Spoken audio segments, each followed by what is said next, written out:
Hello everyone. इस video में हम लोग आर्टिकल 27 के बारे में जानेंगे। आर्टिकल 27 जो है वो हमारे संविधान के मौलिक अधिकार में right to freedom of religion के अंतर्गत आता है। धर्म की स्वतंत्रता के अधिकार के अंतर्गत ये अनुच्छेद आपको देखने को मिलेगा। अनुच्छेद 27 जो है वो बेसिकली जो रिलेटेड है freedom from taxation for promotion of particular religion से संबंधित है ये अनुच्छेद। जहाँ पे अगर कहीं पे भी आपको टैक्स से रिलेटेड आपको कहीं पे भी अनुच्छेद देखने को मिल रहा है तो समझ जाएगा ये अनुच्छेद 27 के बारे में वहाँ पे बताया जा रहा है, जिक्र किया जा रहा है। यहाँ पे खास करके हर एक स्टेट को यहाँ पे प्रोहिबिट किया जाता है कि आप किसी भी पर्सन से, आप किसी भी धर्म को प्रमोट करने के लिए आप उनसे टैक्स नहीं ले सकते हैं। उसी को लेकर के यहाँ पे ये अनुच्छेद जो है वो 27 में इसके बारे में बताया गया है। आइए इसको डिटेल में डिस्कस करते हैं। तो यहाँ पे ये जो अनुच्छेद 27 है वो किससे संबंधित है? Freedom from taxation for promotion of a religion, यानी धर्म की अभिवृद्धि के लिए करों की सदाई से स्वतंत्रता है। यहाँ पे आप देख सकते हैं और यहाँ पे साफ साफ बोला गया है कि टैक्स से फ्रीडम, यानी किसी भी तरह का कोई भी टैक्स यहाँ पे लागू नहीं किया जाएगा किसी भी पर्सन पे, किसी भी इंडिविजुअल पे, यहाँ पे जनता पे।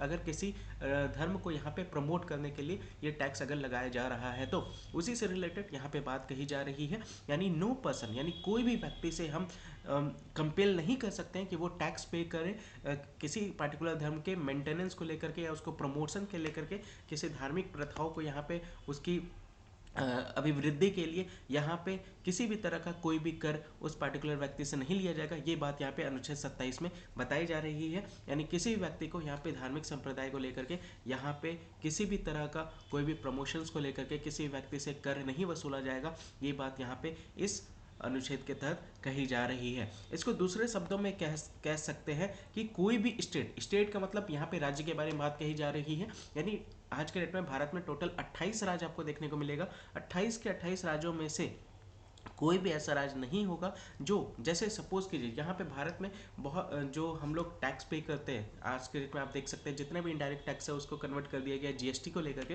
तो जो भी टैक्स वगैरह यहाँ पे लोगों के द्वारा पे किया जाता है वो एक तरह से क्या होता है, पब्लिक मनी होता है। और स्टेट जो है वो उस पब्लिक मनी को किसी भी तरह से किसी भी पार्टिकुलर रिलीजन के प्रमोशंस के लिए नहीं यूज़ करेगा। ये भी बात यहाँ पे आर्टिकल 27 के तहत कही जा रही है कि स्टेट राज्य कर के रूप में एकत्रित धन को किसी विशिष्ट धार्मिक उद्यान एवं रखरखाव के व्यय के लिए नहीं कर सकता है। यहाँ पे साफ साफ बोला जा रहा है विशिष्ट धार्मिक उद्यान, यानी कोई भी पार्टिकुलर रिलीजन के प्रमोशन के लिए राज्य जो है वो जो पब्लिक मनी है जो उसके पास कलेक्ट हुआ है लोगों के द्वारा जो टैक्स पे किया गया है उसका उपयोग वो किसी भी धर्म के उत्थान के लिए, किसी भी धर्म के प्रमोशंस के लिए वो उसका नहीं यूज़ कर सकता है। ये ध्यान यहाँ पे कही जा रही है, ये बात यहाँ पे बताई जा रही है। इसमें इस प्रोविज़न में ये भी बोला स्टेट को ये क्या करता है, रोकता है। किस चीज़ में रोकता है कि किसी भी पार्टिकुलर धर्म को, चाहे वो कोई भी धर्म हो, हिंदू हो, मुस्लिम हो, क्रिश्चियन हो, जैन हो, जोरास्ट्रिज्म हो, किसी भी धर्म को यहाँ पे फेवर नहीं कर सकते या फिर किसी भी धर्म को यहाँ पे संरक्षित नहीं कर सकते। किसी पार्टिकुलर धर्म की बात यहाँ पे कही जा रही है। ये यहाँ पे राज्य को लेकर के ये क्या कहा जा रहा है, दूसरे के मुकाबले पक्ष नहीं ले सकता है। ये बात यहाँ पे साफ साफ आर्टिकल 27 के तहत ये कही जा रही है। राज्य किसी पार्टिकुलर रिलीजन को प्रमोट नहीं कर सकता है, ये कहा जा रहा है। हाँ, राज्य के पास पूरा अधिकार है कि वो सभी धर्म को एक साथ लेकर के चलता है, ये कर सकता है। अगर उसको प्रमोशंस करने हैं तो हर एक धर्म के लेकर के वो प्रमोशन करेगा, उसके बारे में उसको डेवलपमेंट करेगा, उसको मेंटेनेंस कर सकता है सभी धर्म को लेकर के। अगर नहीं तो किसी पार्टिकुलर धर्म को बिल्कुल भी नहीं कर सकता। ये भी बात यहाँ पे कही जा रही है, ये इसको लेकर के यहाँ पे बताया जा रहा है।